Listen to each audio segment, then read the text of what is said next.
Hello students, मैं अभिराज आपका physics driver स्वागत करता हूं हमारे प्यारे से चैनल फिजिक्स वर्ल्ड पे। आज हम लोग बेसिक्स मैथ्स का एक नेक्स्ट टॉपिक स्टार्ट करने वाले हैं जिसका नाम है वेक्टर्स। जी हाँ, वेक्टर। ये बेसिक्स मैथ्स का लास्ट टॉपिक होगा। इसके बाद हम लोग अपने कोर्स की तरफ बढ़ेंगे। मतलब आपको पूरा हथियार दे दिया गया है।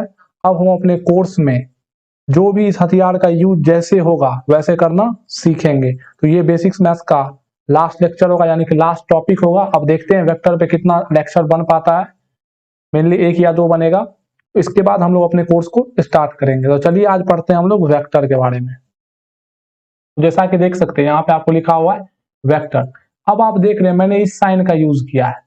ये साइन थोड़ा सा अजीब है, आपको देखने में लग रहा होगा, पर ये बहुत इंपॉर्टेंट है। क्यों मैंने ऐसा साइन का यूज इसलिए किया है क्योंकि वेक्टर एक one of the most important tool of physics. मैंने क्या बोला? It is a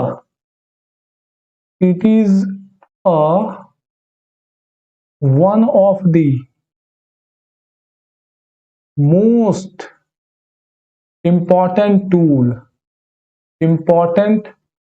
tool of physics, tool of understanding और कैलकुलेटिंग फिजिक्स।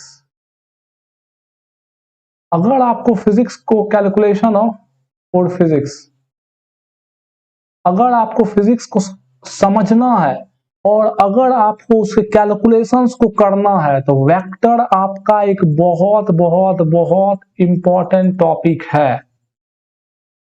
ये चीज मैं क्लियर कर दे रहा हूं कि वेक्टर बहुत इंपॉर्टेंट और बहुत डीप में भी है, पर हम लोग उतना ही पढ़ेंगे जितना हम लोगों को क्लास 9-10 में जरूरी है। अदरवाइज जब आप हायर क्लासेस में जाओगे, यानी कि 11-12 में जाओगे, तो आप बहुत बेहतरीन ढंग से वेक्टर पे लेक्चर पढ़ने वाले हो।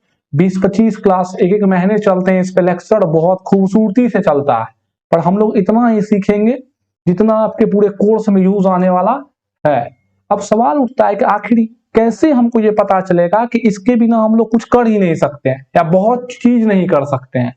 तो मैं आपको एग्जांपल से समझाता हूं कि why do we need vector. मतलब हमारा क्वेश्चन ये है कि आखिर हमें वेक्टर क्यों चाहिए। हम तो भाई खुश थे दूसरे चीजों से, तो why do we need vector, आखिर हमको वेक्टर क्यों चाहिए। तो इसी क्वेश्चन को हम लोग अच्छे से समझते हैं। अब चलिए इस क्वेश्चन को जवाब देने से पहले मैं आपको थोड़ा सा बैकग्राउंड कहिए या हिस्टोरिकल कहिए या फिलोसफिकल आइडिया बताना चाहता हूं वेक्टर के पीछे। आप जानते हो फिजिकल क्वांटिटी। अगर मैं बोलूं कि फिजिकल क्वांटिटी क्या होता है, आप थोड़ा मोड़ा पढ़े होंगे फिजिकल क्वांटिटी के बारे में, सुने होंगे। बहुत बच्चा इस चीज को भी नहीं समझता है अच्छे से कि फिजिकल क्वांटिटी क्या होता है, और सुने हुए सब रहते हैं। आपको पता है कि फिजिकल क्वांटिटी क्या होता है? A quantity which can be measure. अगर शॉर्ट और आसान भाषा में कहा जाए, a quantity which can be measure, जिसको हम लोग क्या कर सके, माप सके। विच कैन बी मेजर्ड, जिसको हम लोग क्या कर सके, माप सके। अब बताइए इसको हम लोग क्या कहते हैं, फिजिकल क्वांटिटी। और आपको पता है फिजिकल क्वांटिटी कितने प्रकार के होते हैं? होते तो 3 प्रकार के हैं, पर उसमें से आपको 2 ही पढ़ना। एक होता है टेंसर, जो कि हायर लेवल पे हम लोग पढ़ते हैं। एक होता है आपको स्केलर क्वांटिटी, नाम सुने होंगे। एक होता है आपका वेक्टर क्वांटिटी, और एक होता है टेंसर क्वांटिटी, जो कि इवन 12th के स्टूडेंट को भी नहीं पढ़ना रहता, ये बीएससी में रहता है। टेंसर क्वांटिटी बस मैं थोड़ा सा आपको झलक दे देता हूं और कुछ नहीं। मतलब पूरे यूनिवर्स में तो फिजिकल क्वांटिटी ही है। जैसे कि क्या, फिजिकल क्वांटिटी से ही मिल के बना हुआ है ये यूनिवर्स। अब ऐसा मैं क्यों कह रहा हूं? अरे नॉन फिजिकल क्वांटिटी भी है, यानी कि क्या है, विश, लव, इमोशन, ये सब को आप मेजर थोड़ी कर सकते हो, तो ये सब नॉन फिजिकल क्वांटिटी में आता है। पर जो हमारा यूनिवर्स, हमारा फिजिक्स है, हमारा मैथमेटिक्स है, वो तो टोटली फिजिकल क्वांटिटी से ही मिलकर बना हुआ है। और फिजिकल क्वांटिटी बस ये 3 होते हैं। तो यानी कि यूनिवर्स में जितने भी टर्म है, जितने भी क्वांटिटीज हैं, हर चीज किसके अंदर आएगा, इसी 3 के अंदर आएगा। पर तीनों अलग अलग होते हैं। मतलब कुछ ऐसे क्वांटिटी है जो कि स्केलर के कैटेगरी में आएगा, कुछ ऐसे क्वांटिटी है जो कि वेक्टर के कैटेगरी में आएगा, कुछ ऐसे क्वांटिटी है जो कि टेंसर के क्वांटिटी क्या कहते हैं क्वांटिटी के कैटेगरी में आएगा। अब जो स्केलर क्वांटिटी होगा और जो वेक्टर क्वांटिटी होगा और जो टेंसर क्वांटिटी होगा, सबको तो आपको अलग अलग डील करना पड़ेगा ना। मतलब आप स्केलर क्वांटिटी की तरह वेक्टर क्वांटिटी को डील नहीं कर सकते हो, वेक्टर क्वांटिटी की तरह स्केलर क्वांटिटी को डील नहीं कर सकते हो। उसी तरह आप टेंसर क्वांटिटी की तरह वेक्टर को नहीं डील कर सकते और वेक्टर क्वांटिटी को आप टेंसर क्वांटिटी की तरह डील नहीं कर सकते हो। मैं क्या कहने की कोशिश कर रहा हूं, इस चीज को समझिए। मैं ये कह रहा हूं कि we have many physical quantities, we have many physical quantities that totally comes among कहिए या that totally comes around मतलब इसी के अंदर घूमते रहता है। that totally comes around among या कहिए आप around scalar वेक्टर और एंड टेंसर, इसी के अराउंड सब क्या होता है, घूमते रहता है।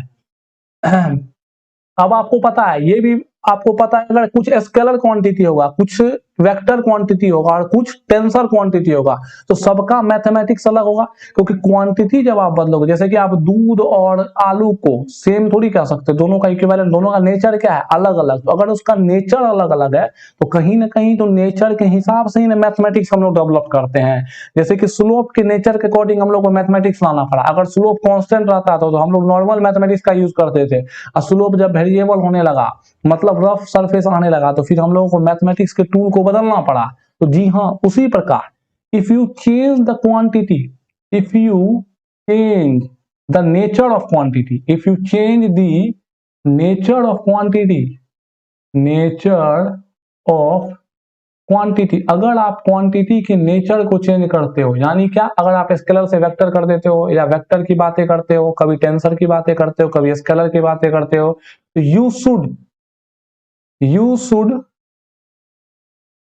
also use the new mathematical tool,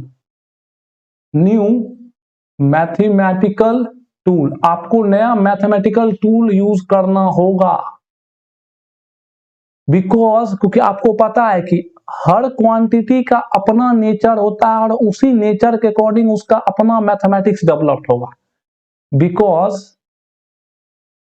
you know that every quantity, अब एवरी का मतलब ये मत करना कि पूरा स्केलर के एक कैटेगरी का अलग अलग क्वांटिटी, नहीं, पूरे स्केलर के अंदर जो भी क्वांटिटी होगा उसको हम लोग स्केलर के मैथमेटिक्स से सॉल्व करेंगे। वेक्टर के अंदर जो होगा उसको हम पूरे जितने भी वेक्टर्स है पूरे यूनिवर्स, उसको हम वेक्टर के मैथमेटिक्स से सॉल्व करेंगे। और यूनिवर्स में जितने भी टेंसर है क्वांटिटी है उनको हम लोग टेंसर की मदद से सॉल्व करेंगे। You know that every physical quantity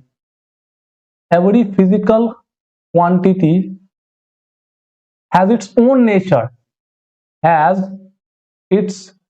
own nature and hence, और इसीलिए and hence the mathematics कहिए, ये थोड़ा अगर आपको हार्ड वर्ड लग रहा है तो कैलकुलेशन कर दीजिए या कैलकुलेशन, क्योंकि ओवरऑल तो हमारा पर्पस होता है समझने के बाद कैलकुलेट ही करना ना। मैथमेटिक्स और the calculation will be done correspondingly, will be done correspondingly, मतलब जैसा आपका फिजिकल क्वांटिटी होगा वैसा आपका क्या होगा, मैथमेटिक्स होगा। बात समझ में आ रही है ना। इसका अगर मैं शॉर्ट में आपको एग्जांपल दूं, जिस बच्चे ने मेरा स्लोप का लेक्चर दिया उसको बिल्कुल पता है कि वी हैव वन मैथमेटिक्स या one maths for constant slope,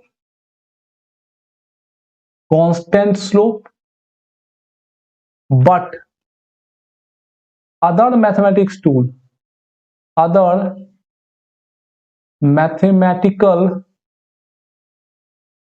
tool for variable slope, मतलब अगर आपका स्लोप वेरिएबल हो गया तो फिर आपको मैथमेटिक्स के पार्ट में कुछ चेंजिंग करना होगा। आप एक ही मैथमेटिक्स से दोनों को सॉल्व नहीं कर सकते हो। तो ये बात आपको क्लियर हुआ। मतलब क्या कहने का सेंस है मेरा कि अगर आपका क्वांटिटी स्केलर क्वांटिटी है, स्केलर क्वांटिटी है, तो आपका मैथ्स इज नीडेड लाइकवाइज, मतलब जैसा स्केलर का बिहेवियर होगा उसके अकॉर्डिंग मैथ्स नीडेड होगा। अगर आपका क्वांटिटी टेंसर क्वांटिटी है, अब देखिए मैथ अलग होने का ये बिल्कुल मतलब नहीं होता है कि मीनिंग अलग हो जाना। अरे गजब भाई है, मैथ यहाँ पे एक टूल की तरह काम करता है। अगर आप टेंसर की बात कर रहे हो तो टेंसर में अलग टूल आपको मैथ्स का लाना पड़ेगा, तभी आप उसको सॉल्व कर सकते हो। आप जो पुराने मैथ्स को जानते हो उसको करके आप उस चीज को सॉल्व नहीं कर सकते। क्यों? क्योंकि वो मैथ उसके लिए डेवलप किया गया था। अब एक क्वांटिटी ही आप नया ला रहे हो तो फिजिकल क्वांटिटी आप बदल दे रहे हो। जैसे कि एक चीज बताओ, फोर्स कैलकुलेट करने के लिए न्यूटन लॉ का यूज करते हो, और बताइए अगर फोर्स ने कैलकुलेट करके आपको हीट को कैलकुलेट करना हो, थर्मोडायनेमिक्स कैलकुलेट करना हो, तो नया क्वांटिटी अगर आपको कैलकुलेट करना हो तो आपको नया फार्मूला, नया थ्योरम, नया थ्योरी, नया मैथमेटिक्स लाना पड़ता है कि नहीं? उसी तरह अगर आपका बेसिक क्वांटिटी ही बदल गया, जैसे कि मैं एक बात बोल रहा हूं, आप 2+3=5 करते हो, अब ज्योमेट्री का फिगर सॉल्व करना होता है तो ज्योमेट्री लाते हो, सर्किल को सॉल्व करना होता है तो थोड़ी 2+3 से सॉल्व करते हो, अलजेब्रा से थोड़ी सॉल्व करते हो, उसके लिए ज्योमेट्री आता है। तो मैथ्स का भी डिफरेंट पार्ट है, क्योंकि डिफरेंट क्वांटिटी आया, डिफरेंट टॉपिक्स आया, तो डिफरेंट टॉपिक्स को सॉल्व करने के लिए डिफरेंट मैथमेटिकल टूल चाहिए। उसी प्रकार फिजिक्स में भी डिफरेंट क्वांटिटी को सॉल्व करने के लिए आपको डिफरेंट मैथमेटिकल टेक्निक्स आना चाहिए। तो मैथ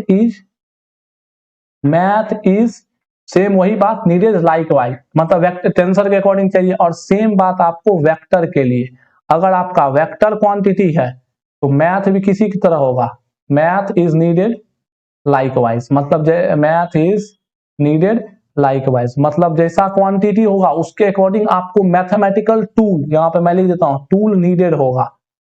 बात समझ में आ रही है ना? टूल नीडेड होगा। अब आपको पता है स्केलर क्वांटिटी के अंदर कौन कौन सा चीज आता है, बहुत सारा चीज आता है, एक दो को हम नाम लिख लेते हैं। जैसे कि मान लीजिए क्या आता है, आपका मास आता है, जैसे कि आपका डिस्टेंस आता है, etc। ये सब आपको पता होगा थोड़ा थोड़ा।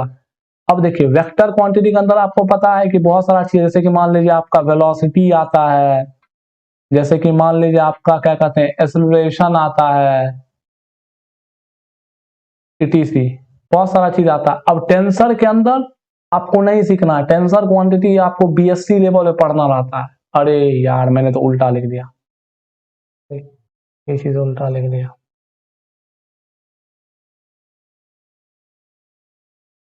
अब देखिए टेंसर के बारे में आपको नहीं सोचना है, इस चीज को लेकर आप क्लियर रहिए।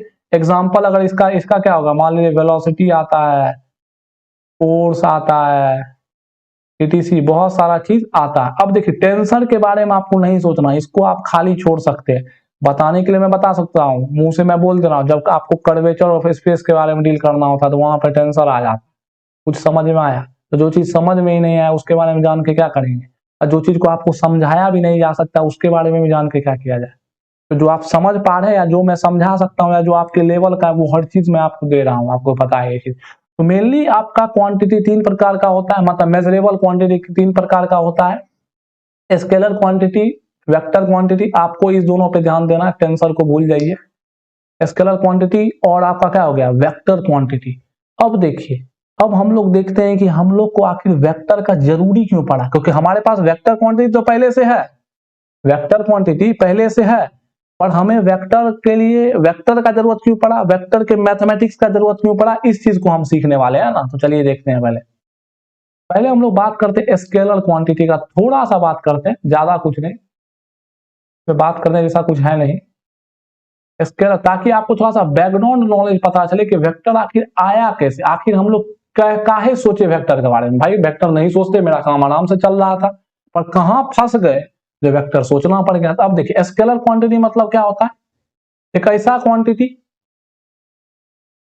अब आपको एक इसके बारे में बताने से पहले एक चीज मैं आपको फिजिकल, ये सब किसके बारे में था, ये सब फिजिकल क्वांटिटी का थोड़ा सा मतलब था, उसका थोड़ा सा मीनिंग था। अब देखिए एक फिजिकल क्वांटिटी जब आप डिफाइन करते हो तो आपको पता है ना, फिजिकल क्वांटिटी दो चीज से मिलकर बनता है। एक फिजिकल क्वांटिटी जो दो चीज से मिलकर बनता है, एक होता है आपको मैग्नीट्यूड, जिसको न्यूमेरिकल वैल्यू भी कहा जाता है, एक होता है मैग्नीट्यूड और दूसरा होता है यूनिट। अब बताओ, मैं अगर बोलूं आपसे 5, तुम बोलोगे क्या 5? 5 का क्या मतलब है? कुछ नहीं मतलब है, कोई कुछ को दर्शा पा रहा है 5? 5 कोई चीज को नहीं। आप तुम बोलोगे सर मैथ्स का नंबर, अरे भाई मैथ्स का नंबर 5 क्या? 5 थोड़ी किसी फिजिकल चीज को दर्शाता है। 5 का मतलब मैथ्स में फिजिकल चीज में क्या होता है? जिस तरह हेड का मतलब माथा होता है, बुक का मतलब किताब होता है, उस तरह 5 का मतलब क्या होता है फिजिकल? बताओ तो पूरे यूनिवर्स में कुछ नहीं होता है। तो 5 कुछ चीज को नहीं दर्शा रहा है, कोई क्वांटिटी को नहीं दर्शा रहा है। और वहीं पर अगर मैं बोल दूं 5 मीटर पर सेकंड, तो आप समझ जाओगे वेलोसिटी को दर्शा रहा है। 5 मीटर बोल दूं तो आप समझ जाओगे किसको दर्शा रहा है, डिस्टेंस या डिस्प्लेसमेंट को दर्शा रहा है। अगर मैं बोल दूं 5 न्यूटन तो आप समझ जाओगे कि फोर्स को दर्शा रहा है। तो अगर आपके पास मैग्नीट्यूड और यूनिट दोनों रहता है तब एक फिजिकल क्वांटिटी बनता है। अगर दोनों में से एक भी ऑप्शन, जैसे मैं बोलूं कि मीटर पर सेकंड, तुम बोलेगा अबे घोंचू क्या बोल रहा है मीटर पर सेकंड, क्या मीटर पर सेकंड? तो अगर मैं बोल दूं न्यूटन, अब बोले ओ सर न्यूटन सर के बारे में, अभी तुम बोलेगा नहीं बे न्यूटन एन एन, तो बोले क्या एन? एन का क्या मीन? एन तो अल्फाबेट है, जिस तरह आपका नंबर डिजिट है। तो अगर आपके पास दोनों नहीं है तो फिजिकल क्वांटिटी नहीं डिफाइन होगा। मतलब एक फिजिकल क्वांटिटी को बनाने के लिए मैग्नीट्यूड भी होना चाहिए और यूनिट भी होना चाहिए। ये बात आपको आई होप समझ में आ गई होगी। अब चलिए हम लोग बढ़ते हैं जो समझ रहे थे, स्केलर। अब आपको पता स्केलर क्वांटिटी क्या होता है? एक ऐसा फिजिकल क्वांटिटी, और फिजिकल क्वांटिटी क्योंकि होगा तो ये फिजिकल के अंदर ही ना। अब physical quantity that has only magnitude to measure. देखिए फिजिकल क्वांटिटी का तो एक मीनिंग है ना भाई कि मेजर करना। इस बात को तो ध्यान में रखना पड़ेगा ना आपको कि भाई फिजिकल क्वांटिटी आया मतलब ऐसा क्वांटिटी, चाहे फिजिकल के अंदर कुछ भी आ जाए, स्केलर है, वेक्टर है, कुछ भी आए, उसको मेजर करना है सबसे पहले। ऐसा क्वांटिटी जो कि मेजरेबल हो। अब जो चीज मेजरेबल ही नहीं है उसको थोड़ी हम लोग पढ़ रहे हैं। जो मेजरेबल, तो सबसे पहला पॉइंट आपको ये तो ध्यान में रखना ही पड़ेगा कि एक ऐसा क्वांटिटी जो कि मेजरेबल हो, तब ना फिजिकल क्वांटिटी। स्केलर भी फिजिकल क्वांटिटी, मतलब जो भी चीज स्केलर क्वांटिटी होगा उसको हम लोग मेजर कर सकते हैं। अब बात आई कि मेजर करने में दो बात आता है। एक बात आता है कि उसके पास न्यूमेरिकल वैल्यू है, यानी कि मैग्नीट्यूड है, और दूसरा बात आता है, फिजिकल क्वांटिटी यूनिट तो होगा ही, अब दूसरा बात आता है कि उसके पास डायरेक्शन है कि नहीं। अब आप बोलोगे कि सर ये डायरेक्शन वाला बात कहां आ गया, कि सर कोई डायरेक्शन के बारे में सोचा सबसे पहले कैसे? ये चीज हम लोग देखेंगे, आप टेंशन मत लीजिए। जैसे कि मैं आपसे एक एग्जांपल बोलता हूं, मैं आपको बोलूं एक जगह, मान लो कि आप इमेजिन करो कि आप रोड पे खड़े हो, ठीक है, और आपके सामने 4 दिशाओं में रोड जा रही है, और मैं आपको बोलूं चलो, तो आप क्या समझोगे? आप चलने लगोगे? आप कोई रास्ता पकड़ सकते हो क्या? मैंने फिक्स किया कि इस रास्ते पे चलो या इस रास्ते पे चलो या इस रास्ते पे चलो? नहीं, मैंने फिक्स नहीं किया, मैंने सिंपली बोला चलो। तो आप किधर भी चल सकते हो। एक बात तो ये हो गई। एक बात ये हुई ना, मैं आपको इसको क्वेश्चन से समझाता कि आप और क्लियर हो। मैंने क्वेश्चन क्या अरेंज किया कि how we come to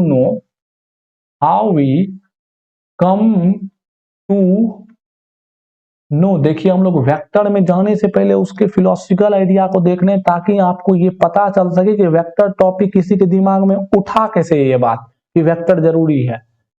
how we come to know that we should अरे यार वी शुड केयर फॉर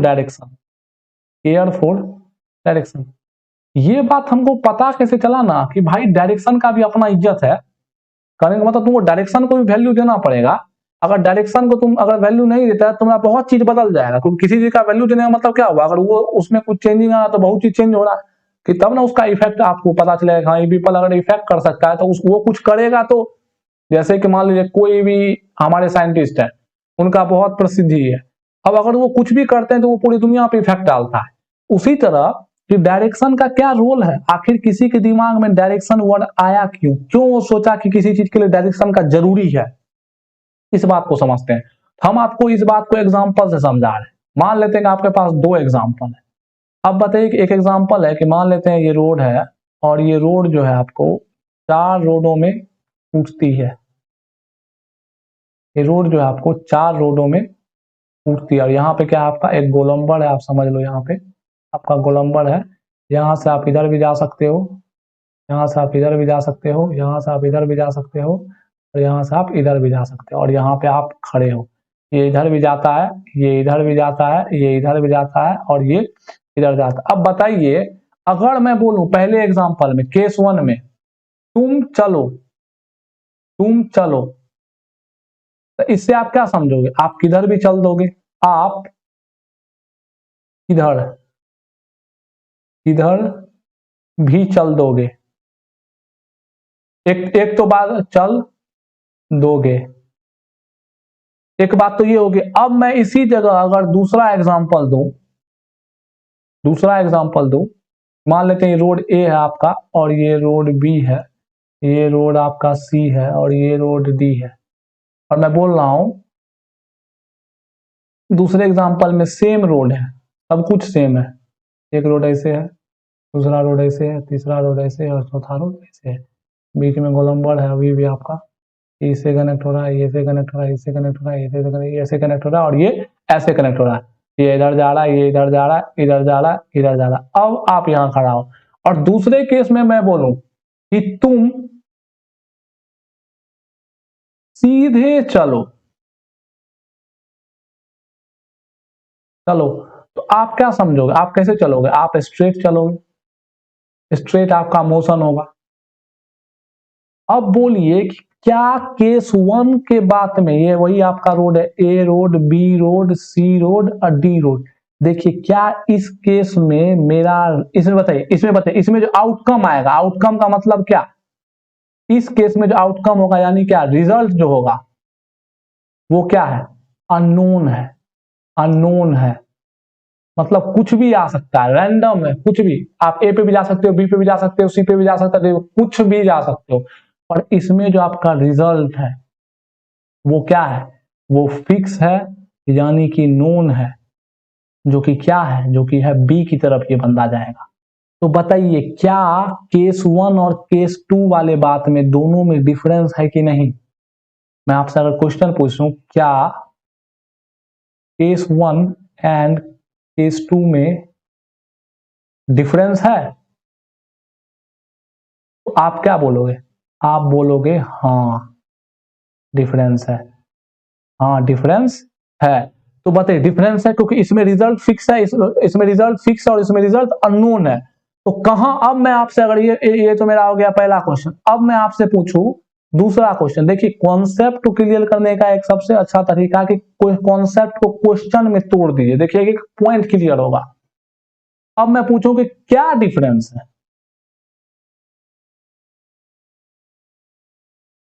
आप क्या बोलोगे? हाँ डिफरेंस तो है। डिफरेंस क्या है कि इस केस में मैंने उसको ये बताया नहीं कि किधर चलना है और इस केस में मैंने उसको बता दिया कि तुमको इधर ही चलना है। इसको अगर अपने भाषा में बोले तो इस पहले केस में मैंने नहीं बताया किधर चलना है और दूसरे केस में चले लिख देते हैं। आपके लिए मैं बहुत सिंपल करके हर चीज को बताना चाहता हूँ। मैं चाहता हूँ कि आपको सबको डीप लेवल में समझो। केस 1 में मैंने क्या कहा कि मैंने नहीं बताया किधर चलना है, और केस 2 में क्या डिफरेंस है कि मैंने रास्ता फिक्स कर दिया। ये तो हुआ हमारे बोलचाल के भाषा में। अब बताइए इसी बोलचाल के भाषा में अगर मैंने इसको लिखना हो मैथमेटिकल टर्म में, टेक्निकल वर्ड्स में, तो मैं क्या लिखूंगा कि पहले केस में नो डायरेक्शन कहां जाना है, कोई दिशा ही मैंने नहीं दिया, और दूसरे केस में मैंने क्या कर दिया, इसको अगर इंग्लिश वर्ड दूं तो मैंने रास्ता को फिक्स कर दिया। मतलब मेरा गोल फिक्स हो गया, मतलब मैं एक ही डायरेक्शन में दौड़ूंगा, भागूंगा। जैसे आपका गोल फिक्स है कि हमको आईटी करना है तो आप उसी के रास्ते पे भागोगे, नहीं किधरों आप अब एक्टर बनने नहीं चल जाओगे, आप दूसरा चीज करने नहीं चल जाओगे। तो यहाँ पे क्या है? डायरेक्शन है। यहाँ पे कौन सा वर्ड आ रहा है? डायरेक्शन वर्ड आ रहा है। तो इसी चीज से आप समझ सकते हैं कि क्यों किसी के दिमाग में ये बात उठा होगा कि डायरेक्शन का क्वेश्चन भी पूछना इंपॉर्टेंट है। अगर आप डायरेक्शन नहीं पूछते हो तो आप चीजों को नहीं समझ पा रहे, क्योंकि ये केस और ये केस में अंतर है। तो भाई जब अंतर है तो सब कुछ अलग होगा ना, ये बात अलग है, ये बात अलग है, तो दो बात अलग है तो दोनों में कुछ ना कुछ अलग होगा। तो इसमें क्या अलग है कि इसमें मैंने डायरेक्शन भी फिक्स कर दिया है कि ये चलेगा तो किधर चलेगा, इधर की तरफ ही चलेगा। तो इससे आप समझ सकते हो कि लाइफ में सिर्फ एक ही चीज पूछना जरूरी नहीं है, ये भी पूछना जरूरी है कि भाई इसका डायरेक्शन क्या है। बात समझ में आ रही है? इससे आपको क्या मोरल मिला, इससे आप क्या सीखे हो? इससे आप ये सीखे हो कि लाइफ में, लाइफ यानी क्या, फिजिक्स, मैं लाइफ को फिजिक्स से बोल रहा हूं। लाइफ फिजिक्स में डायरेक्शन, देखो मैं लाइफ को फिजिक्स क्यों बोलता हूं, क्योंकि आप देखते होंगे कि मेरे हर लेक्चर में, मैं जितना भी लेक्चर देता हूं उसमें मैं चीजों को लाइफ से ही जोड़ देता हूं। ऑब्वियसली बात है, जो आपका लाइफ का एक्सप्लेनेशन है एक टेक्निकल वर्ड्स में, वही फिजिक्स है। लाइफ में मतलब और वो मैथमेटिक्स के साथ मिलके आता है। लाइफ में या फिजिक्स में डायरेक्शन का क्वेश्चन, डायरेक्शन का क्वेश्चन भी पूछना इंपॉर्टेंट है। अब बताओ, अगर ये बात आपको पता चल गया, इसका मतलब अगर आप कहीं पे डायरेक्शन का चर्चा नहीं कर रहे हो, इसका मतलब क्या हुआ, वो डायरेक्शन वाले चीज से अलग है, क्योंकि डायरेक्शन वाला चीज अलग है, डायरेक्शन नहीं पूछने वाला चीज अलग है। बात समझ में आ रही है ना? तो जिस चीज में आप डायरेक्शन की चर्चा नहीं करते हो, मतलब किसी चीज में डायरेक्शन की चर्चा करना और किसी चीज में डायरेक्शन की चर्चा ना करना, दोनों दो अलग अलग चीज है। चलिए इस चीज को भी लिख लेते हैं। किसी चीज में, किसी चीज में, इसे क्या समझ में आया हमें, इसे यही समझ में आया, किसी चीज में डायरेक्शन की बात करना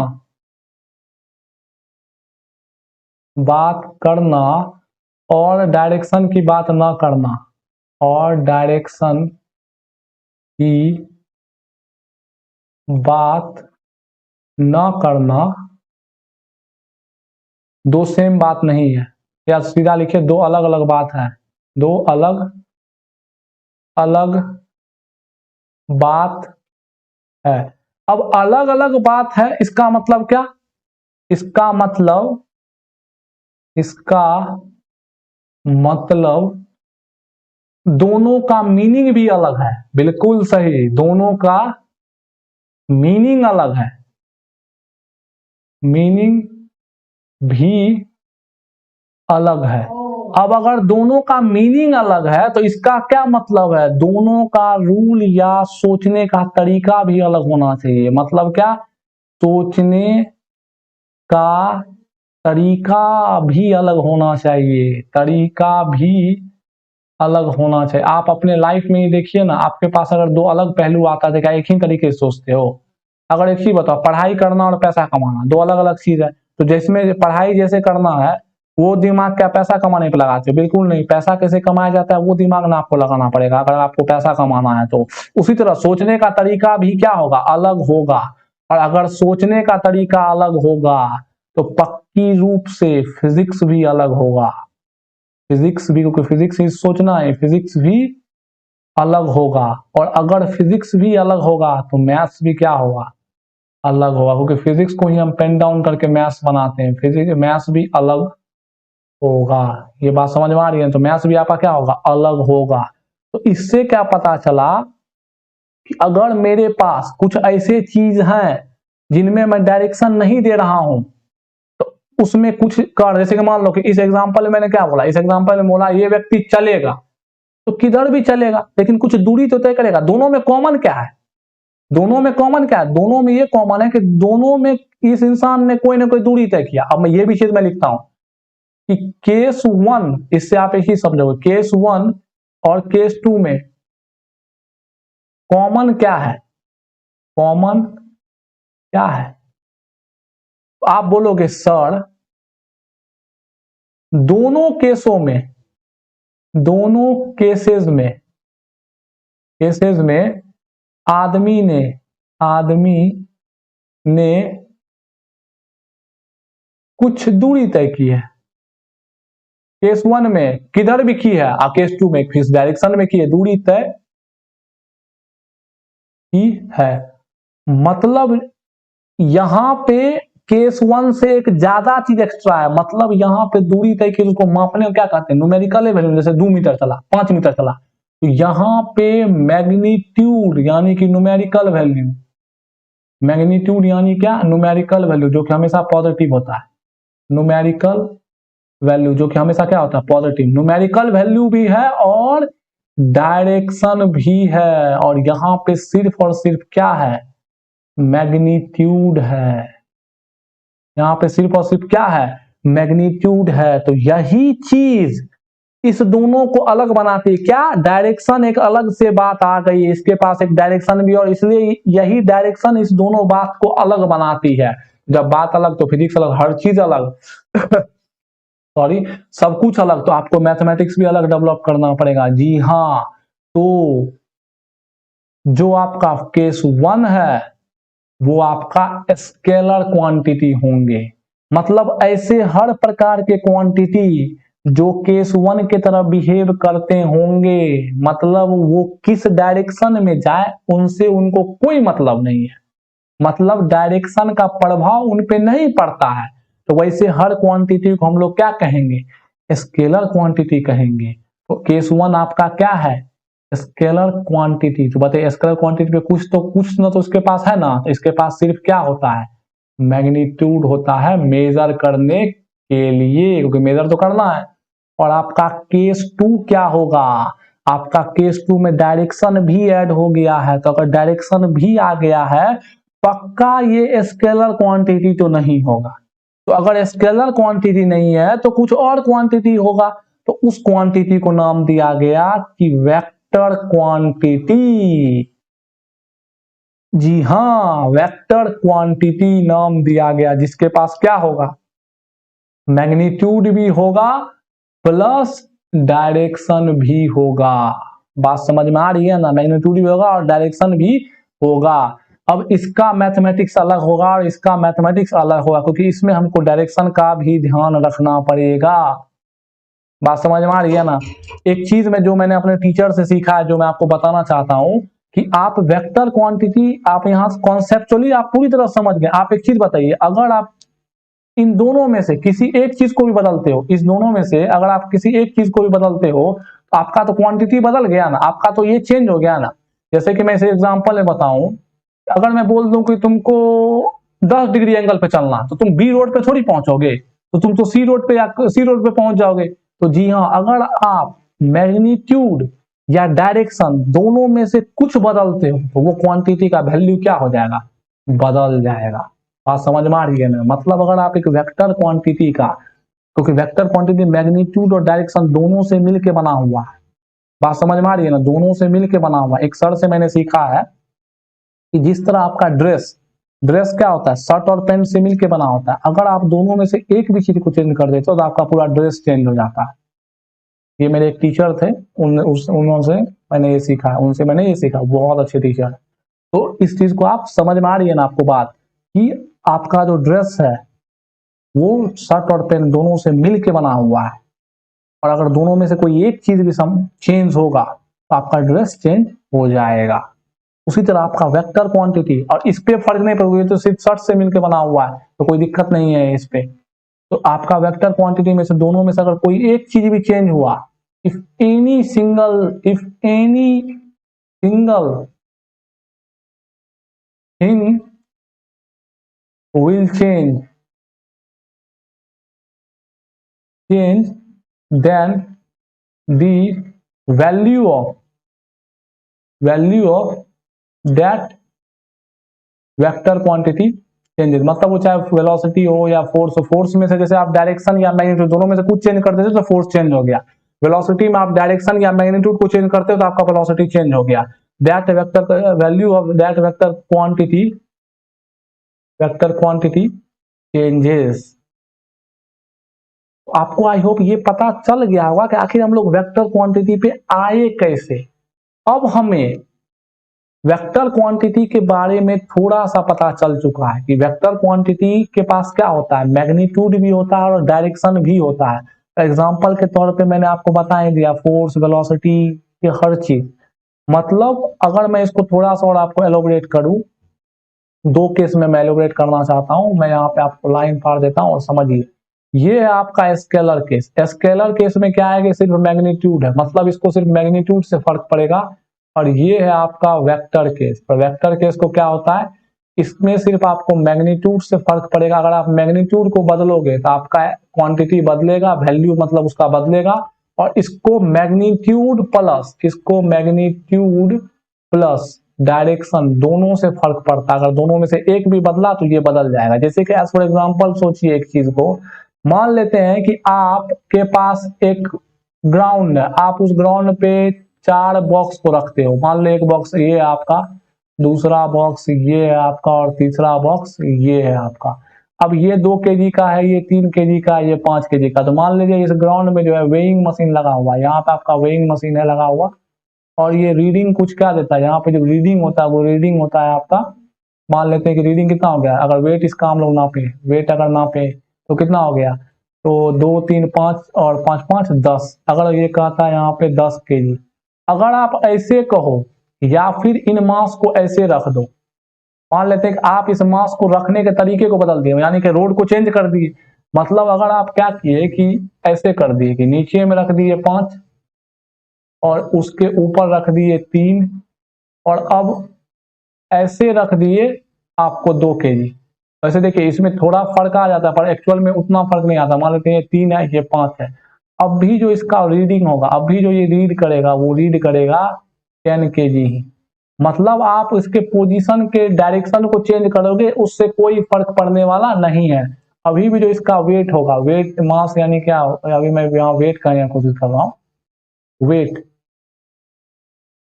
वेट जो होगा वो क्या होगा, सेम होगा। बात समझ में आ रही है ना, वेट क्या होगा आपका, सेम होगा। अब देखिए वेक्टर में एक और बात है जो कि बहुत डीप इनसाइड है, जिसको आपको जानने की कोई जरूरत नहीं। यहाँ पे आपका वेट क्या होगा, सेम होगा। जैसे कि इसी चीज को और आप कुछ कह दो, जैसे कि मैं अगर एक बात कह दूं आपसे, एज फॉर एग्जाम्पल मैं आपको एक चीज समझाता हूँ। जैसे कि स्पीड की बात कर लो, स्पीड। अगर मैं स्पीड की बात करूँ, स्पीड क्या होता है, डिस्टेंस अपॉन टाइम, जनरली आप लोग जानते हो। तो मतलब एक चीज बताओ, आप एक पॉइंट से इस पॉइंट पे निकले, आप ऐसे चले, आप ऐसे चले, ये भी 15 चले और ये भी 15 चले, और टाइम दोनों में आप सेम लगाए, इसमें भी आप 5 सेकंड लगाए और इसमें भी 5 सेकंड लगाए, तो आपका रास्ता कैसा भी हो, स्पीड एक रास्ता, इसको मान लेते हैं 1 रास्ता, इसका दूसरा, तो दोनों का स्पीड क्या होने वाला है, सेम। पर वेलोसिटी कभी सेम नहीं होगा। और velocity of 1 is not equal to velocity of 2, क्योंकि दोनों का डायरेक्शन क्या है, अलग अलग है। तो यही होता है कि जो आपका स्केलर क्वांटिटी होता है उस पर कोई फर्क नहीं पड़ता है। पर अगर हम लोग वेक्टर क्वांटिटी की बात करें, जैसे कि मैं बात करूं वेलोसिटी की, अगर मैं बात करूं वेलोसिटी की, तो अगर वेलोसिटी की बात करूं तो मान लेते हैं अगर एक पार्टिकल है, एक बॉल है जो कि मान लेते हैं कि कुछ इधर जा रहा है 5 मीटर पर सेकंड से, और अगर यही बॉल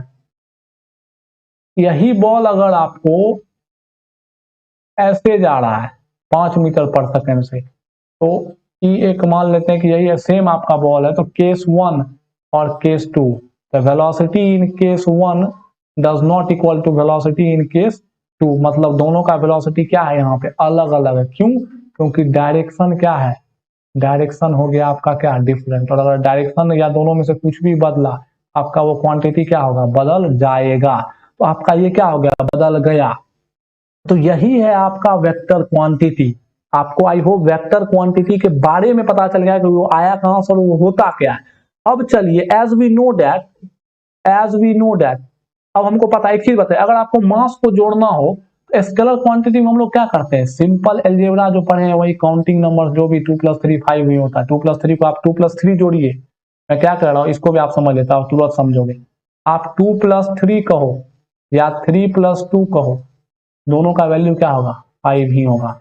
तो यहाँ पे हम लोग क्या लगाते हैं, सिंपल एलजेब्रा जो हम लोग पढ़े हैं वो यूज करते हैं। और यहाँ पे हम लोग क्या लगाना पड़ता है, यहाँ पे लगाना पड़ता है वेक्टर का मैथ, वेक्टर का मैथ। और यही मैथ हम लोगों को सीखना है कि वेक्टर का भाई कौन सा मैथ होता है। ये तो सीखे हैं बचपन से कि सीधा जोड़ दो, स्केलर में नॉर्मल एलजेब्रा लगता है जो आप बचपन से पढ़ते आ रहे हैं, जोड़ने घटाने के लिए।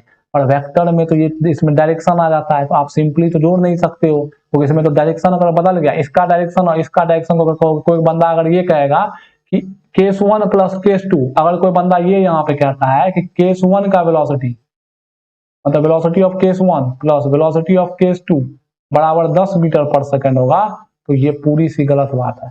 यहाँ पे 10 नहीं होगा, ये दोनों गलत बात है। पर अगर सेम जगह पे यहाँ पे कोई बंदा, अगर मैं यहाँ पे एग्जांपल लूं, अगर कोई बंदा ये कहे कि ये मान लेते हैं कि 5 मीटर पर सेकंड के स्पीड से चल रहा है और यही आपका क्या चल रहा है, आगे भी 5 मीटर पर 5 मीटर पर सेकंड से चल रहा है, तो यहाँ पे जो बंदा अगर वो कहेगा कि अगर हम लोग स्पीड 1 प्लस स्पीड 2 करें जो कि 10 के बराबर है, तो वो बिल्कुल सही कहेगा, दोनों में कोई गलती, इसमें कोई गलती नहीं है। पर यहाँ पे वैसा नहीं होगा। क्यों नहीं होगा?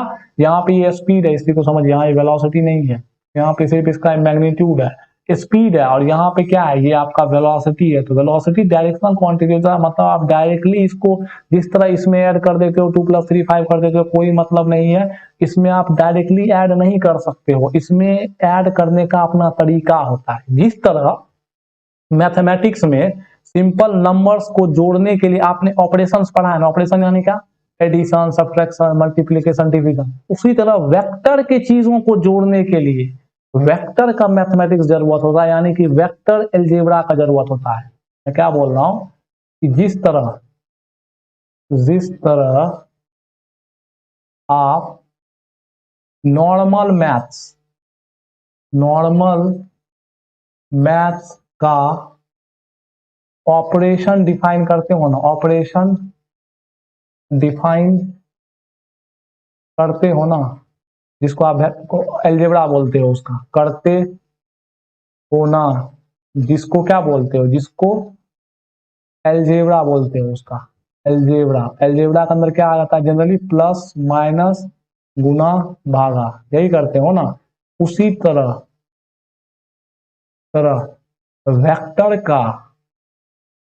वेक्टर का अपना एक अलजेब्रा है।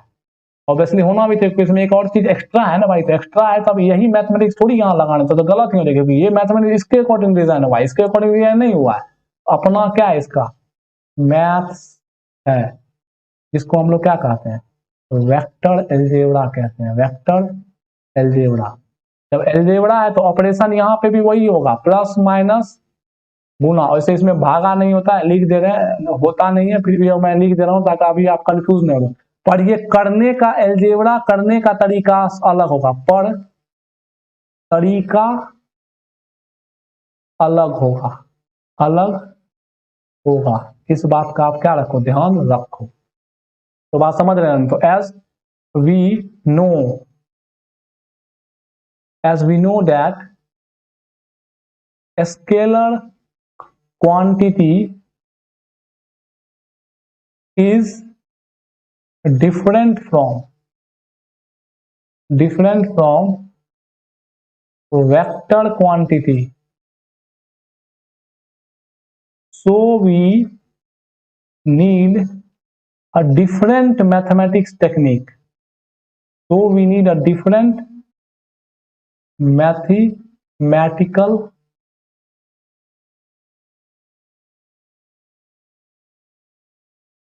टेक्निक्स। इसलिए हमको क्या करना पड़ेगा, दूसरा टेक्निक लेना पड़ेगा। अब चलिए हम लोग बढ़ते हैं वही मैथमेटिकल टेक्निक की तरफ। अभी तक आपको ये पता चल गया हो कि वेक्टर आया कैसे और क्यों दूसरा चीज जरूरी है। चलिए अब बढ़ते हैं हम लोग मैथमेटिक्स टेक्निक की तरफ।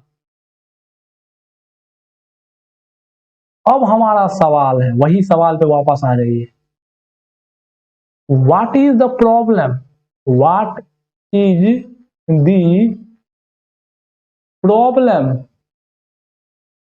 Of previous math. आखिर प्रीवियस मैथ में कहां प्रॉब्लम आया जो कि हम वेक्टर में नहीं लगा सकते हैं। What is the problem of previous math so that we cannot apply this on vector math. आखिर क्या प्रॉब्लम आ गया ताकि हम इसको अप्लाई नहीं कर पा रहे हैं, तो समझते हैं इस बात को। अभी मैं आपसे बस इसको एग्जाम्पल से समझाऊंगा और कुछ नहीं, एग्जाम्पल से आप तुरंत समझ जाओगे। जैसे मान लेते हैं कि आपका ग्राउंड है और इस ग्राउंड में एक बॉक्स रखा हुआ है और उस बॉक्स का मास 2 kg है और इस पे फोर्स हॉरिजॉन्टली डायरेक्शन लग रहा है 2 न्यूटन। मैं आपसे पूछूं एक्सेलरेशन, तो जो बच्चे थोड़े मोड़े पढ़े होंगे वो तुरंत बोलेंगे फोर्स अपॉन ये सब जानता है, तो क्या बोलोगे 2/2 यानी क्या 1 मीटर प्रति सेकंड स्क्वायर, तुरंत बोल दो। लेकिन अगर मैं इसी जगह पूछ दूं आपसे बट, और जिस बच्चे ने मेरा सबसे पहला सेकेंड वीडियो देखा होगा जिसमें मैंने ये बताया कि फिजिक्स अधूरा है इसके बिना, उसमें मैंने ये सवाल जिक्र किया है, या ऐसे हजारों सब मतलब बहुत सारे सवाल जिक्र किए हैं, उनको पता चल गया होगा सर किस चीज के बारे में बात कर रहे हैं, और आज उनको ये भी फील हो गया होगा कि सर वैसा क्यों बोले थे, क्यों आप सेम नहीं मैथमेटिक्स लगा सकते हो। अगर मैं बोलूं यहाँ पे कि यही फोर्स एक एंगल पे लग रहा है, अब तब मेरे को एक्सप्रेशन निकाल के दिखाओ, तो यहाँ पे आप होने वाले हो कॉन्फ्यूज्ड। अगर जिनको वेक्टर नहीं पता है, जिनको वेक्टर नहीं पता वो होने वाले कंफ्यूज। तो इसी चीज को सॉल्व करने के लिए अभी तक हमारे पास कोई ऐसा मैथमेटिक्स टेक्निक नहीं था। इसी को अगर मैं यहाँ पे बोल दूं कि ये केस 1 है हमारा और ये केस 2 है, तो केस 2 को सॉल्व करने के लिए, केस 2 सॉल्व करने के लिए we don't have mathematics, we don't have mathematics, so we need a different, mathematical tool, tools that we learn in vector, that we will learn in vector. So vector maths is needed, इसलिए vector math क्या हुआ, जरूरी पड़ा हमको। बात समझ में आ रही है ना। मैं आपके पास एक और एग्जांपल रखता हूँ, ये मान लेते हैं एक एग्जांपल है, तो आप मतलब क्रिस्टल क्लियर होना है आपको, उससे ज्यादा आपको कुछ नहीं सोचना है। एक और एग्जांपल मैं आपके पास रखा हूँ, उससे और आप समझिए। हम लोग क्या करते हैं, एग्जांपल को पढ़ते हैं और उससे एक कंक्लूजन निकालते हैं और फिर सीखते हैं। अब मान ले रहे हैं कि हम आपको ये कह रहे हैं कि हमको एक चीज बताइए कि ये आपका क्या है, कि एक गाड़ी है जो कि रोड पे चल रही है और इसके ऊपर आप एकदम हीरो की तरह, ये गाड़ी भी चल रही है 2 मीटर पर सेकेंड से और आप भी इधर दौड़ रहे हो 2 मीटर पर सेकेंड से। अब मैं पूछूं कि ये आदमी आप है, तो मैं बोलूं अगर आपको speed of man from ground, मैं अगर पूछूं ग्राउंड से इस आदमी का क्या रफ्तार होगा, तो आप बोलोगे अरे यार मैंने मूवी में देखा है कि जब गाड़ी भी चलती है और आदमी भी दौड़ता है तो वो लगता है बहुत तेजी से। मान लो कि आप आदमी रोड पे यहाँ खड़े हो, तो आपको क्या लगा, आपको लगा अरे यार अपने माथा को चला रहे हो यार, ये तो फास्ट करना चाहिए, तो आप सीधे बोल दोगे कि सर स्पीड लगभग हमको लगेगा 4 मीटर पर सेकेंड। पर मैं अगर यहीं पे सवाल आपसे पूछ दूं, बट आपसे अगर ये सवाल पूछ दूं कि यही गाड़ी है, फिर एक मेरे बच्चों को याद आ गया होगा जो पहला वीडियो मेरा दूसरा देखा होगा, यही गाड़ी है पर इस गाड़ी पे आज एक लकड़ी का वेज रखा हुआ है और ये गाड़ी तो जा रही है वो आगे 2 मीटर पर सेकेंड में, पर इस पे जो आदमी है ना वो ऊपर जा रहा है 2 मीटर पर सेकेंड में। तो बताइए अब वेलोसिटी या फिर स्पीड कहो, यहाँ पे दोनों का बहुत डिफरेंस पड़ा अभी के लिए। Speed of man from ground, बात समझ में आ रही है ना। तो यहाँ पे हम लोग फिर क्या होने वाले हैं, कंफ्यूज। आपको ये तो पता है कि चलेगा तो थोड़ा स्लो, इसमें हमको 4 दिख रहा था पर इसमें 4 तो नहीं दिखा क्योंकि वो आगे भी जाएगा और ऊपर भी जा रहा है। देखिए ना, वो आगे भी जा रहा है और ऊपर भी जा रहा है, तो आपको लगेगा स्लो चल रहा है, पर वो कितना चलेगा ये आप कैलकुलेट नहीं कर सकते हो। तो कैलकुलेट करना जब भी फिजिक्स में होता है तो हम लोग क्या देखते हैं, हम लोग मैथ्स देखते हैं। तो यहाँ का आपको मैथ्स ही नहीं पता है, तो अगर आपको मैथ्स पता चल जाएगा तो आप कैलकुलेट कर लोगे। बात समझ में आ रही है ना। तो यहां से हम लोग क्या कंक्लूजन ड्रॉ कर सकते हैं, इस चीज को समझिए। यहां से हम लोगों ने देखा, हम लोगों ने क्या सीखा, यहां से इस चीज को समझिए। हम लोगों ने ये सीखा, if we have one dimensional चीज, अगर हमको एक ही डायमेंशन, वन डायमेंशनल सिचुएशन हो, मतलब जो या तो एक्स एक्सिस की तरफ, या तो वाई की तरफ, या तो जेड, मतलब एक ही आकृति यानी कि एक ही डायमेंशन में अगर कुछ घट रहा हो, सिचुएशन हो, then we easily solve because in one dimension, one dimension, we do not care about direction. भाई जब एक ही डायमेंशन में तो डायरेक्शन फिक्स ही नहीं, मतलब हमेशा फिक्स ही रहने वाला है। जब हमेशा फिक्स ही रहने वाला है, अब कोई इफेक्ट ही नहीं डाल रहा है, तो फिर केयर क्यों करना। We do not care about direction, there is also no need, there is also no necessary need, इसलिए जरूरी भी नहीं होता है। But when we come in 2D, यहां पे आप समझ लो व्हेन है, when we come in 2D या 3D, अब 3D तो आपके सिलेबस में क्या, IT के सिलेबस में भी नहीं है 3D, then we have to think,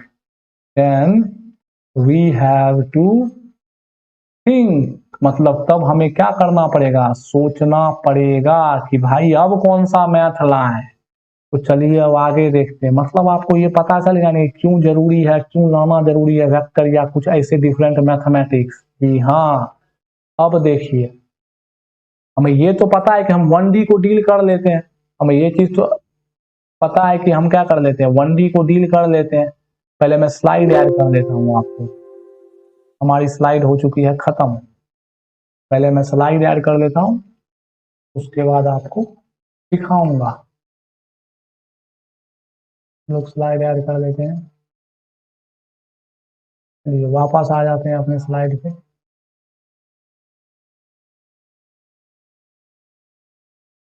अपने स्लाइड पे वापस आ जाते हैं। चलिए, कभी कभी क्या होता है कि बीच में रिकॉर्डिंग बंद हो जाता है, तो मेरे को देखना पड़ता है कि यार काम कर रहा है कि नहीं मेरा सिस्टम सही से। अब देखिए, यहां तक हम लोगों ने क्या सीखा कि हमें दूसरा मैथ तो चाहिए। अब एक चीज बताइए कि हमें ये भी तो पता है कि हम वन डायमेंशन को सॉल्व कर लेते हैं, तो ये चीज तो मुझे पता है कि वी नो दैट। अब देखिए मैथ्स कैसे डेवलप्ड होगा, how we develop math. Question ये है कि हाउ वी डेवलप मैथ, आखिर हम लोग वैसा मैथ कैसे लाएंगे, मैथ्स फॉर 2D। तो फिलहाल 2D के लिए बात करते हैं, 3D की चर्चा अभी नहीं करना हमें। तो हम लोग जानते हैं, तो वी नो दैट, हम लोग जानते हैं क्या, we know that we can easily solve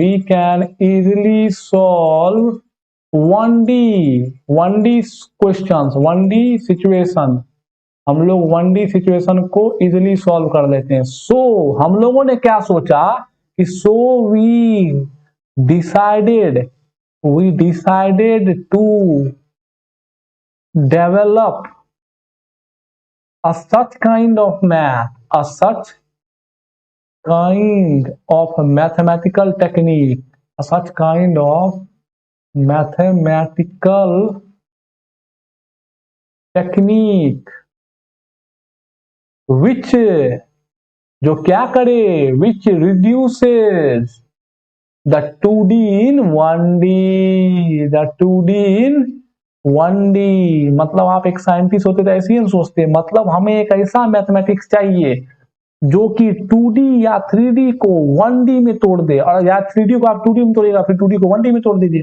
तो 2D या 3D को हम लोग किस में तोड़ दें, 1D में तोड़ दे। तो हमको कुछ ऐसा मैथमेटिकल टूल चाहिए, ऐसा मैथमेटिकल टेक्निक चाहिए। यहाँ पे टूल टेक्निक लिखा हुआ है, या टूल लिख लीजिए, टूल हमको चाहिए जो कि क्या करे, 2D को 1D में तोड़ दे। मतलब अगर हम लोग एक मैथमेटिकल टूल डेवलप कर लिए जिसका काम ये होगा कि कोई भी चीज 2D में होगा उसको हम लोग किस में तोड़ लेंगे, 1D में तोड़ लेंगे। बात समझ में आ रही है ना? तो एक चीज तो पता चल गया, और एक चीज का ना ध्यान रखना पड़ेगा। आप एक चीज बताओ, अगर आप एक चीज को आप अपने अकॉर्डिंग तोड़ रहे हो तो वापस जोड़ने पे तो वही चीज मिलना चाहिए ना। अदरवाइज आपने तो क्या किया, फिजिकल चीज को ही बदल दिया। जैसे कि मान लो कि आपने एक बैग है, एक बैग में 2 बॉक्स है, आपने एक बॉक्स, दोनों बॉक्स को बाहर निकाल लिया। अब वो क्या हुआ, बैग खाली हो गया। लेकिन अगर दोनों बॉक्स को फिर साथ में कर देंगे तो वो बैग ही ना बन जाएगा। अगर वो दोनों, मान लेते हैं कि 2 बॉक्स एक बैग बनाता है, अगर उस दोनों बॉक्स को हटा देंगे, दोनों बॉक्स को अलग अलग कर देंगे, सॉरी दोनों बॉक्स हटा क्या देंगे, मान लेते हैं 2 बॉक्स आपका 2D है, मान लेते हैं आपका 2 बॉक्स, एग्जाम्पल के तौर पे मैं आपको समझा रहा हूं कि मान लेते हैं सपोज, ताकि देखिए आपको फील आएगा। सपोज, ये तो पहला कंडीशन तो समझ गए ना मैथ को डेवलप करने का। दूसरा देखिए, suppose we have 2 bags, we have 2 boxes, we have 2 boxes. मान लेते हैं हमारे पास 2 बॉक्स है, एक बॉक्स 1 और दूसरा बॉक्स 2, बॉक्स 1 और बॉक्स 2, और that constitute a bag, constitute a bag. अब बताइए, ये बॉक्स मिलके क्या बनाता है, एक बैग बनाता है। ये बॉक्स जो, अगर मैं इसके बाउंड्री को बता दूं तो ये बॉक्स मिलके क्या बनाएगा, एक बैग बनाएगा। ये जो बॉक्स है ये मिलके क्या बनाएगा, आपका एक बैग बनाएगा। तो ये मिलके टुगेदर क्या बनाते हैं, टुगेदर बैग बनाते हैं। अब इसको आप एग्जांपल के समझिए, इमेजिन करिए 2D है। तो बताइए, अब आपको बैग को समझने में, आपको पता है कि बैग और बॉक्स अलग है, पर बॉक्स बैग, मतलब बैग बॉक्स से ही मिलके बना हुआ है। पर आपको बॉक्स को, मतलब बैग को खोलने के लिए, हाँ एक तरीका मेरे को मिला है, पर आपको बैग को खोलने के लिए एक तकनीक चाहिए। You need, you want box, आप बॉक्स चाहते हो, you want box, so you need to know, you need to know the technique, you need to know the technique to open the bag, open the bag। अब इसका मतलब क्या हुआ आपके math से, this technique is vector algebra. यही जो technique है वही क्या है, vector mathematics. This technique is vector math, vector math. अब देखिए, अगर आपको एक टेक्निक मिल गया कि आपने चेन खोला और आपको बॉक्स मिल गया, तो बताइए अगर आप इसको, अब चलिए लिखते हैं, if you are successful, if you are successful, successful, really मैं वर्ड यूज कर रहा हूं, रियली, इसको ध्यान रखना। अगर आप सच में सक्सेसफुल हुए हैं, then you get, you must होना चाहिए, you must get the same result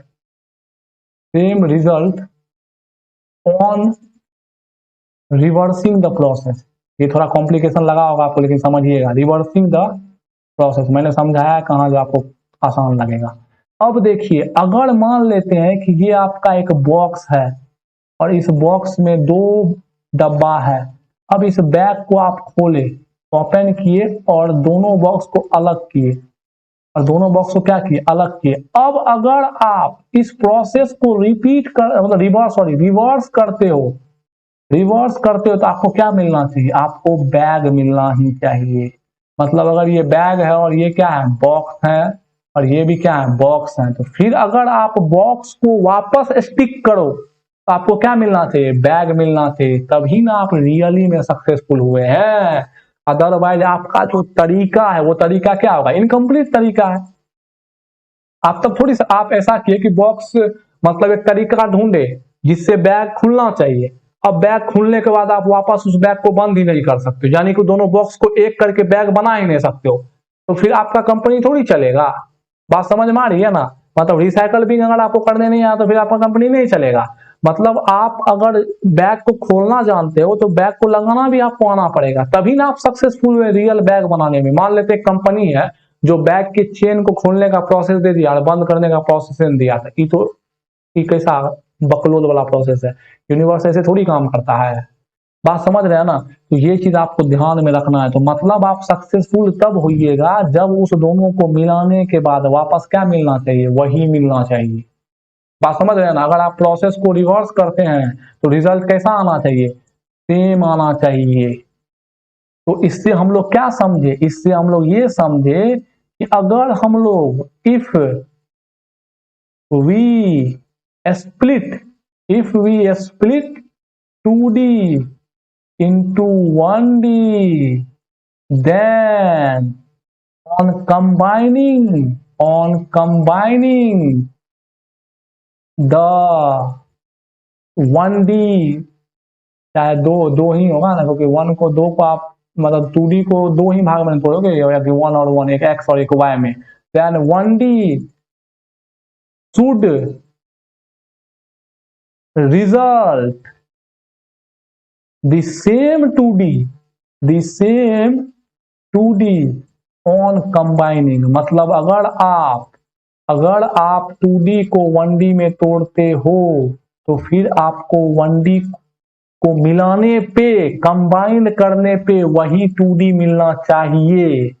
तब आप समझोगे कि जो हमारा तकनीक है वो तकनीक क्या है, सक्सेसफुल अटेम्प्ट है, और तब आप सही में मैथ के रूल बनाने में सक्सेसफुल हुए हैं। तो आई होप आपको यहां से ये पता चल गया होगा कि आखिर हम लोग वेक्टर का मैथमेटिक्स कैसे डेवलप करने वाले हैं। आपको वेक्टर समझ में आ गया, आपको वेक्टर का एरिया समझ में आ गया, आपको स्केलर समझ में आ गया, आपको फिजिकल क्वांटिटी समझ में आ गया, आपको ये समझ में आ गया क्योंकि वेक्टर के लिए क्यों नया मैथ चाहिए, वेक्टर क्यों अलग से ट्रीट किया जाना चाहिए।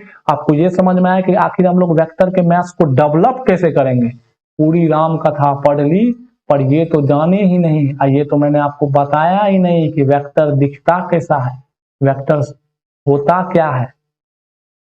बात समझ में आ रही है ना। तो अब चलते हैं उसकी तरफ। मतलब अगर वेक्टर स्केलर से अलग है, उसको दिखाने के लिए तो अलग तरीका चाहिए ना, अलग सिंबल चाहिए ना, अलग रिप्रेजेंटेशन चाहिए ना।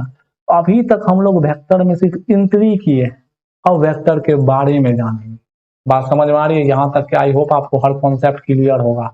अब हम लोग चलिए देखते हैं वेक्टर के बारे में कि वेक्टर क्या होता है। ये तो पता चल गया, अब वेक्टर दिखता कैसा है ये समझते हैं। अब इसको समझते हैं। अब वेक्टर को हम लोग अब मैं आपको शॉर्ट में ही समझाऊंगा। रिप्रेजेंटेशन पहले देखते हैं हम लोग किसका, रिप्रेजेंटेशन। आपको हर बात समझ, कॉन्सेप्ट समझ में आ गया, बहुत इंपॉर्टेंट ये। तो इसको रिप्रेजेंट किया जाता है एरो से।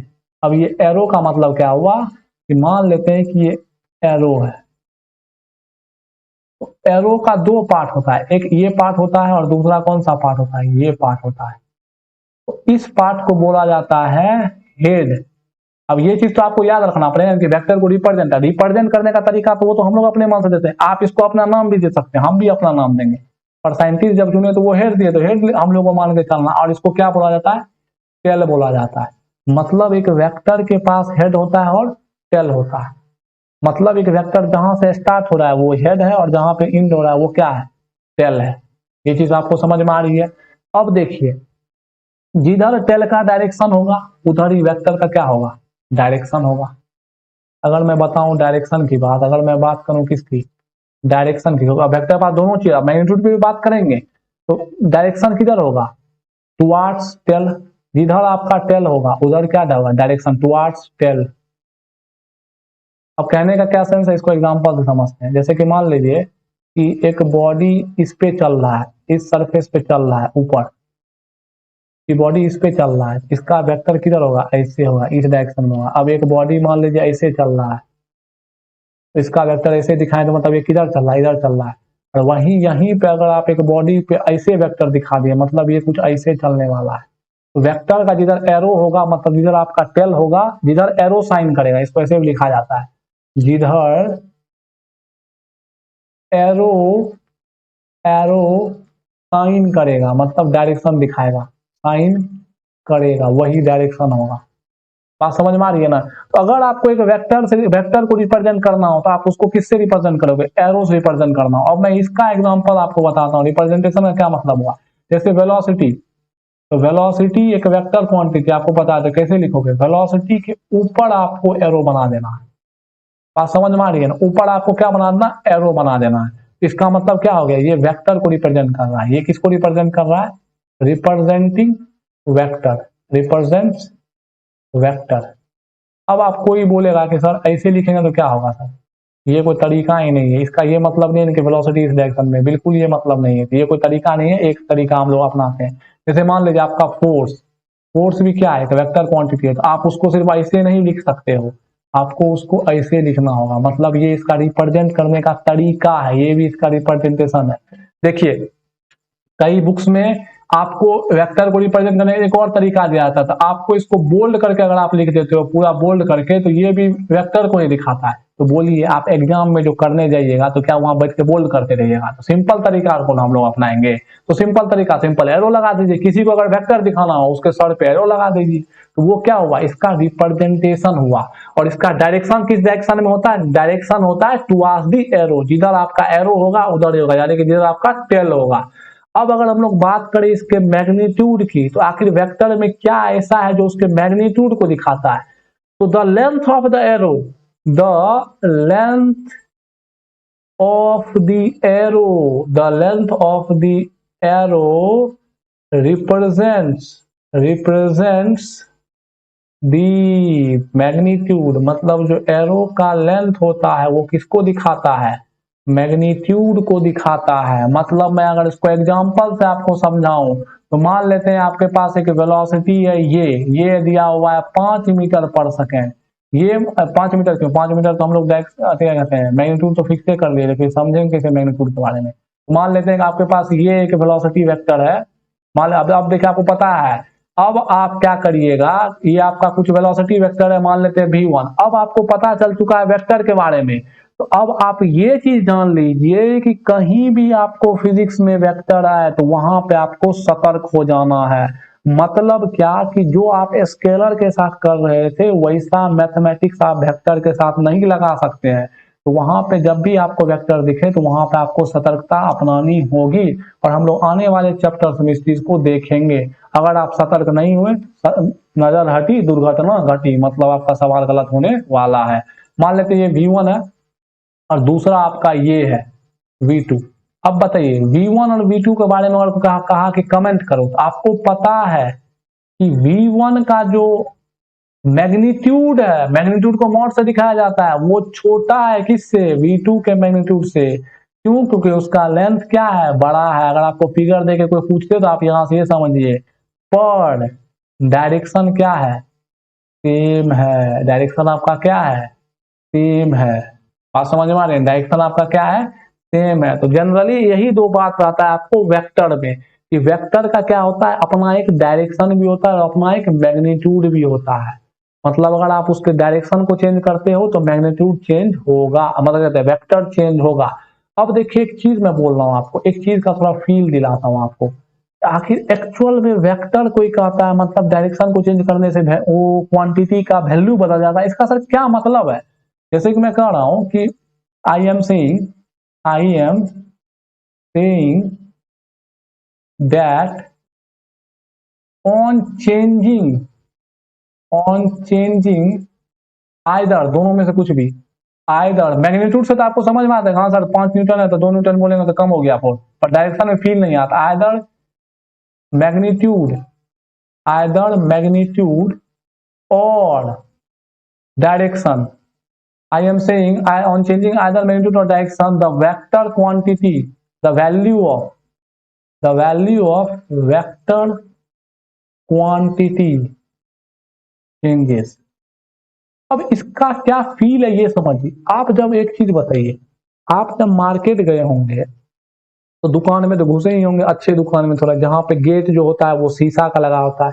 आप वहां पे देखते हैं कि वहां पे कहीं पे पुल लिखा रहता है और अंदर में पुश लिखा रहता है, तो वहां से आपको फील होगा कि वेक्टर कैसे इंपॉर्टेंट। अब एक चीज बताइए, जहां पे पुल लिखा रहता है वहां आप पुश करते रह जाइएगा वो नहीं खुलेगा, और जहां पे पुश लिखा रहता है वहां पे आप पुल करते रह जाइएगा वो नहीं खुलेगा।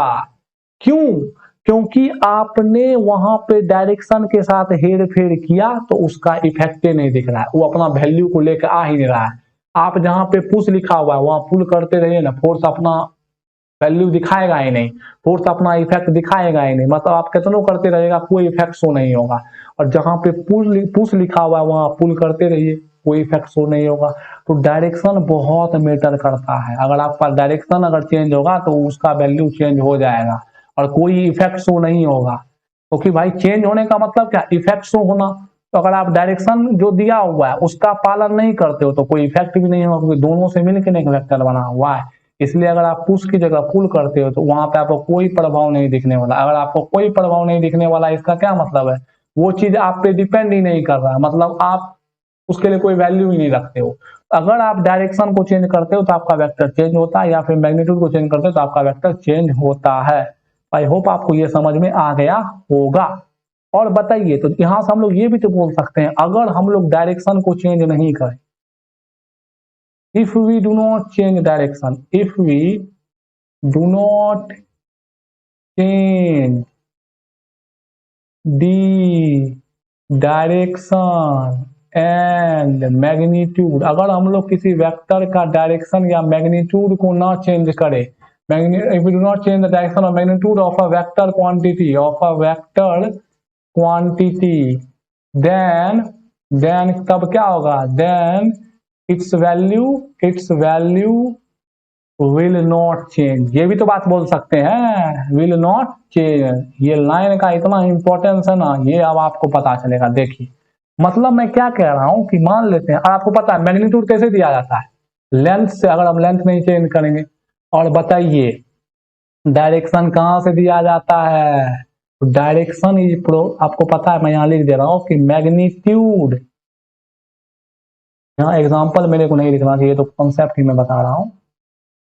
आपको ये पता है, क्या पता है आपको, ये चीज कैसे ज्ञात है कि मैग्नीट्यूड इज गिवन बाय क्या, लेंथ, और डायरेक्शन इज गिवन बाय, अब इसमें 90% बच्चा कंफ्यूज, पर मेरे बच्चे कंफ्यूज नहीं होंगे जिसने मेरे पुराने लेक्चर्स को देखे हैं।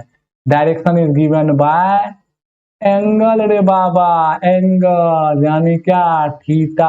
अब थीटा आ गया तो पूरा थीटा का कहानी आ गया, पूरा थीटा का कहानी आ गया, यानी ट्रिग्नोमेट्री पूरा आपको आना चाहिए।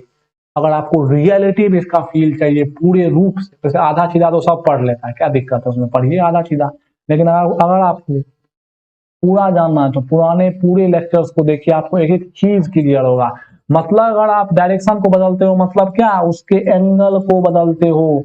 अब एंगल को बदलने का क्या मतलब है, सब कुछ मैंने बताया कि एंगल कब बदलेगा कब नहीं बदलेगा, एंगल कब लिया जाता है कैसे लिया जाता है, एंगल का मतलब क्या होता है, एक रेफरेंस लाइन चाहिए। तो अगर आप एंगल को बदलते हो तो डायरेक्शन बदलेगा, और अगर आप लेंथ को बदलते हो तो मैग्नीट्यूड बदलेगा। अब चलिए हम लोग करते हैं एग्जाम्पल।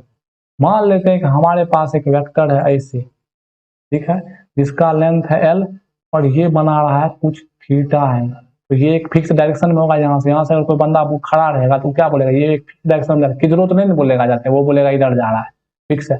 अब मैं क्या करूं कि ऐसा कर दूं,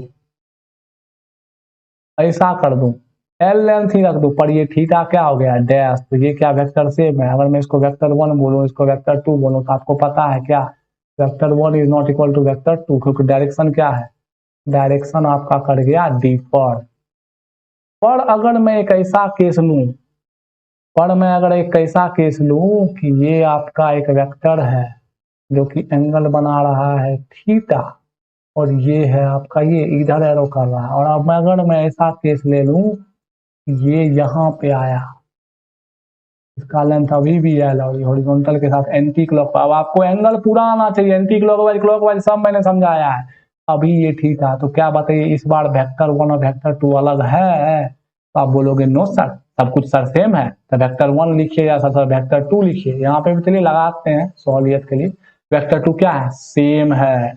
मतलब अगर एंगल यानी कि डायरेक्शन और मैग्नीट्यूड चेंज नहीं हुआ तो वेक्टर चेंज नहीं हुआ, दोनों में से अगर एक भी चेंज हुआ तो वेक्टर चेंज हो गया। अब देखिए ये जो प्रॉपर्टी है, ये जो प्रॉपर्टी है, ये ब्रह्मास्त्र है, ये ब्रह्मास्त्र है। अब कैसे ब्रह्मास्त्र है ये आपको अभी फील होगा, कैसे है ये चीज फील करिए, कैसे ब्रह्मास्त्र बोल रहे हैं सर। तो देखिए इस प्रॉपर्टी को बोला जाता है पैरेलल शिफ्टमेंट। आप प्रॉपर्टी के बारे में समझ गए, पर आप प्रॉपर्टी के नाम देते हैं, वो तो कोई कर सकता है, आप अपना भी नाम दे दो, पर जैसा लग रहा है वैसे नाम दे दो। ये क्या ऐसा लग रहा है कि ये और ये क्या है, पैरेलल है। एक दो पैरेलल लाइन का ही ना बीच का एंगल हमेशा सेम होता है, जैसे कि ये दोनों लाइन का होता है। अब इसी बताइए क्या ये लाइन और ये लाइन पैरेलल है, तो ये दोनों लाइन पैरेलल नहीं है। और क्या ये लाइन और ये लाइन पैरेलल है, तो कैसे ये बात बोल रही है पहले पैरेलल। आप बोले कि सर ये दोनों लाइन पैरेलल है, देख रहे हैं दोनों सेम एंगल बना रहा। अरे बाबू तुम तो बुद्धियार है, दोनों सेम एंगल बना रहा है, तो इसी को कहते हैं पैरेलल शिफ्टमेंट। तो दोनों लाइन क्या है, सेम है, पर दोनों का अगर डिस्टेंस, अगर इसको लाइन सेगमेंट बना दे तो ये दोनों लाइन कब सेम होगा, जब इसका लेंथ भी क्या होगा, सेम होगा। अगर एक वेक्टर को सेम होना पड़ेगा तो इसके में तो दोनों के साथ है ना, लेंथ भी और थीटा भी। तो अगर दोनों चीज सेम है तो वेक्टर को आप कहीं भी पैरेलल शिफ्ट कर दो वो वेक्टर वही रहता है, पैरेलल शिफ्टमेंट ऑफ वेक्टर।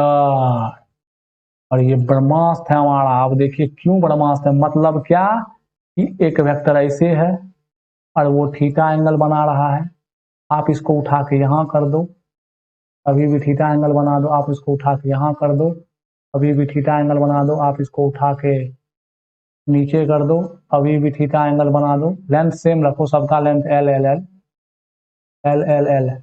तो इसको अगर मैं 1 बोलूं, इसको अगर मैं 2 बोलूं, इसको अगर मैं 3 बोलूं, इसको अगर मैं 4 बोलूं, तो आपको क्या समझ में आया, 1 is equals to 2 is equals to 3 is equals to 4। सब क्या है, सेम है। इसी को हम लोग क्या बोलते हैं, पैरेलल शिफ्टमेंट ऑफ वेक्टर। अब चलिए पैरेलल शिफ्टमेंट ऑफ वेक्टर का कमाल देखते हैं, कमाल। अब हम लोग क्या देखने वाले हैं, कमाल ऑफ द प्रॉपर्टी।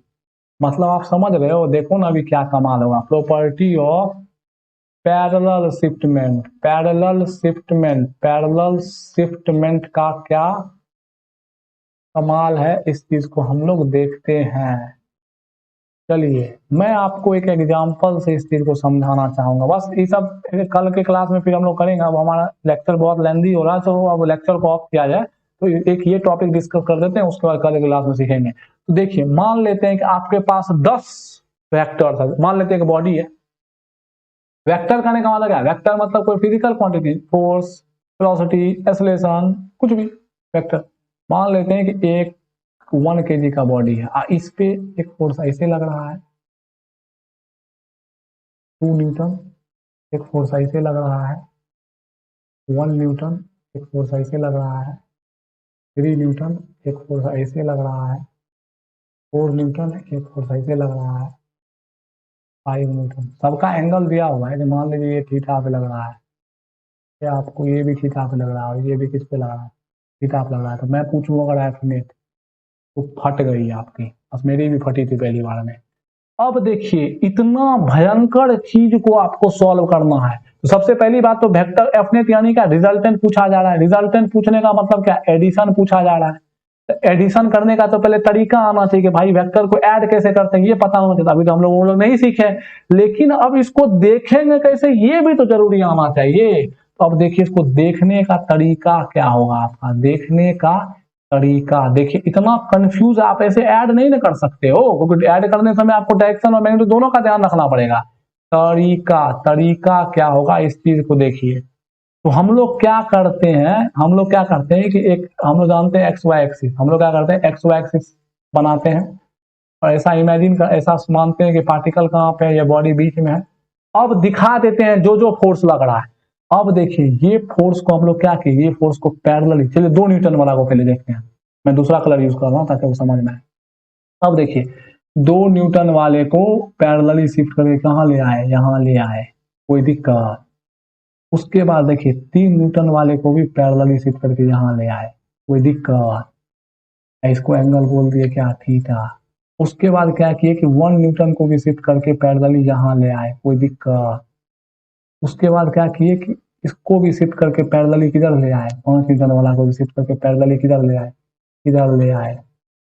ये अभी एंटी क्लॉकवाइज में चलो बना रहा है, कोई दिक्कत। अभी हम क्या किए, इसको भी शिफ्ट करके पैरेलल किधर ले आए, इधर ले आए, और अभी भी ये बोल दिए क्या थीटा बना रहे कितना, कोई दिक्कत।